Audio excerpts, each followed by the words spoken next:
All right, it is a Thursday morning, and that means it is time for us to talk Cleveland Guardians baseball.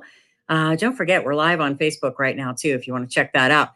And this morning, it is with Mr. Bobby DiBiasio. We welcome him in. Good morning, Bob. How are you? Good morning. We're being nice to Rosie since he landed in Los Angeles and not wake him up. So you and I are being nice to our buddy Rosie. And, That's right. we were able to sneak one out against the Twins. Not the way we wanted that 3-game series to go. Looking to do a whole lot better as we're fighting the slight chance to overtake them. Now, if you look at it mathematically, Pam, it's pretty difficult. 22 games remain. Let's just say they play 500 baseball to get to 84 wins. Because we won the season series against them. If we match them, we're in a good spot. So for us to get to 84 wins, though, we have to go 17-5. Okay. So just the math itself, but who knows? Maybe this is the run that we've all been waiting for. Yeah, you never can tell. And that's what I was saying this morning. I'm like, hey, we got the tiebreaker, right?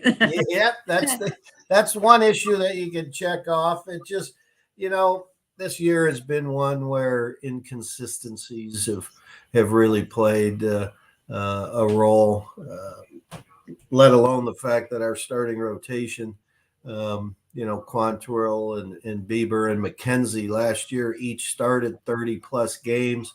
They pitched more than 700 innings combined. This year, I think combined is maybe 200.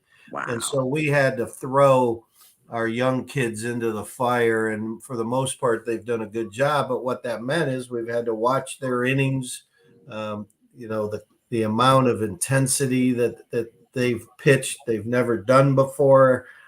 And obviously at this level. And so that taxes your bullpen, which becomes a little inconsistent. But having said all that, I just wonder where we'd be if Josh Naylor was healthy the month of August, because he was one of the hottest hitters in all of baseball. And he was just he was so on fire. He was getting pitches for Jose to hit. And our offense was starting to roll a little bit, and then he went down with that oblique. And so those are the things that keep you up at night when you think, hey, this season's not going the way we want it to. I would agree with that, because it felt like, they were overcoming some things with him. And all of us, it all coincides with that when he got hurt. It just all coincides with that. And that was a tough one to take, How do you feel? We heard all of us obviously heard, Terry's discussion with the MLB folks and the podcast and everything, and it's time. And so everybody's kind of talking about that. And I mean, we talked about that. And so how do we put this all in perspective? When do you think some kind of official announcement would come? Any idea? Not sure, to be honest with you. He wants no fanfare whatsoever. Yeah, right. So we're not his choice. Well, yeah, that's what we told him. It's like the fans need to give you, show their love and appreciation for what you've done the 11 years you've been here. I mean, let's say we don't get to the postseason. So, 6 out of 11 years you're in the postseason, 4 out of the last 6.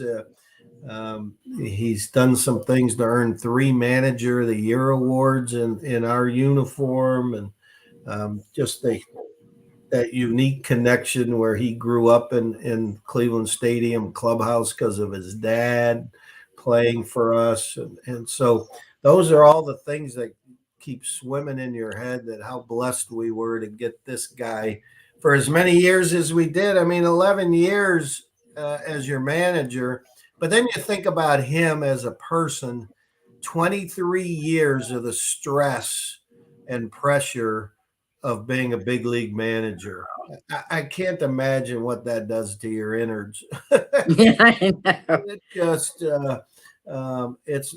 and again, not just that part, but it does, obviously that stress affects you physically. For sure. in your sleep habits and your eating habits and all of those sorts of things. He mentioned that shoulder surgery and double hernia surgery coming up and wouldn't be healthy till sometime in February. And he just felt, he can't continue to do it Yeah. at the level that he expects himself and what he thinks other people expect of him. So, yeah, it's sad, but the world of a major league manager, eventually comes to an end, Yeah. and you just have to, feel good about the fact that we had this man in this organization for as long as we did. Well, the final home games are against the Reds, right? On the Yes. 26th and 27th. I think. Yeah, we have 9 more home games. That's it. 9 more. We come back from a West Coast trip to LA and San Francisco, and we have a quick 3-game series against the Texas Rangers on the following weekend. And then we have a series against the Baltimore Orioles. First time we'll see the Orioles at our place and the Reds.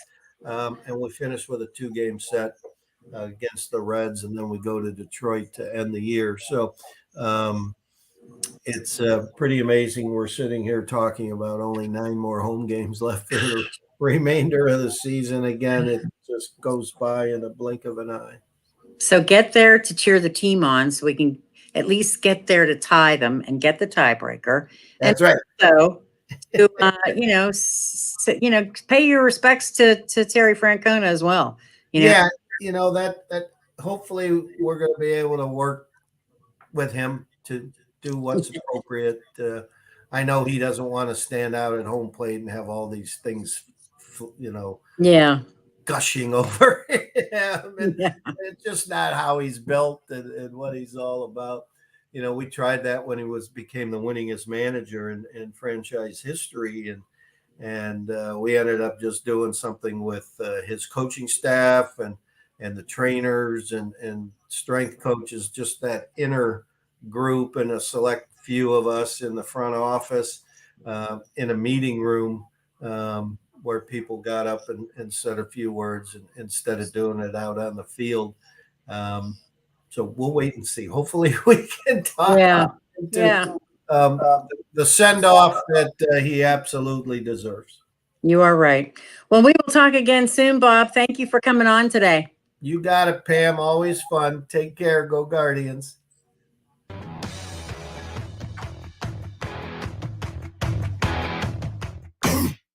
Browns, Buckeyes, Cavaliers.